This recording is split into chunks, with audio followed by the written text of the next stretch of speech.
தஞ்சாவூர் மாவட்டம் நாச்சியார் கோவில் அருகே குடும்ப தகராறில் மனைவி மற்றும் உறவினர்களை அரிவாளால் தாக்கிய கணவரை போலீசார் கைது செய்தனர். திருநறையூர் பகுதியைச் சேர்ந்த செந்தில்ராஜ் மற்றும் அவரது மனைவி சரண்யா காதலித்து திருமணம் செய்து கொண்ட நிலையில் கடந்த ஒரு ஆண்டாக பிரிந்து வாழ்ந்து வருகின்றனர்.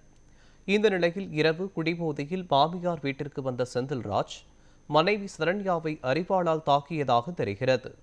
தடுக்க முயன்றபோது மாமியார் மாதவி மற்றும் உறவினர் பிரியங்காவிற்கும் காயம் ஏற்பட்டது. மூவரும் கும்பகோணம் அரசு மருத்துவமனையில் சிகிச்சை பெற்று வருகின்றனர். இதையடுத்து ஆத்திரமடைந்த பொதுமக்கள் செந்தில் ராஜாவை தாக்கி போலீசாரிடம் ஒப்படைத்தனர். இந்த சம்பவம் குறித்து போலீசார் வழக்கு பதிவு செய்து செந்தில் ராஜை கைது செய்து விசாரணை நடத்தி வருகின்றனர்.